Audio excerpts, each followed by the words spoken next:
Hi, my name is Stephanie Wicker from Simply Kids, and I want to share with you 4 quick ways that you can begin taming those terrible tantrums. The first thing is to be mindful of how often we are accidentally introducing stressors such as no and not now. By understanding that your child is already having a hard emotional time in the moment, maybe we can refrain that no and try to focus on a first then or a when then statement instead.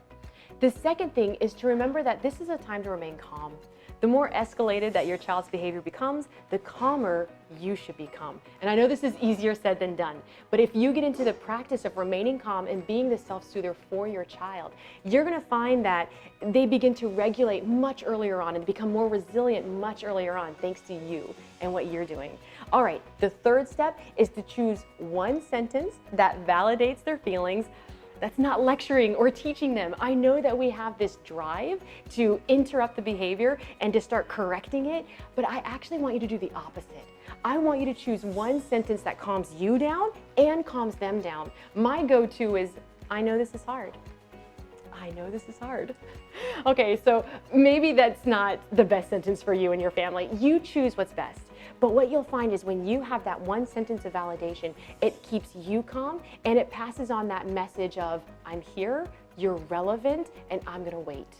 Okay, and the last and final thing that I want to share with you is to show your child how to regulate. Self-regulation always begins physiologically. So what we want to be doing is making sure that the moment your child is catching their breath, and every tantrum, inevitably, there's that moment where they're going to start catching their breath.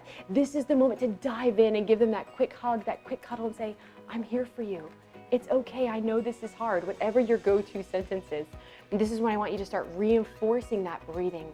Now, what you're going to find when you do these 4 things, when you're mindful of stressors and you try to avoid them as often as possible by using first then and when then statements instead so your child feels relevant, okay? And then you're remaining calm, you're choosing a go-to sentence and remaining silent the rest of the time. And then lastly, you're reinforcing those deep breaths that you're taking. What you're going to find is your toddler is going to start to pick up on this. They're going to start to learn, this is how we regulate. This is how I self-soothe during my big emotions. And it's going to last with them long term. This is a wonderful first step into the world of mindfulness and resilience for your toddler. So I hope you found that helpful.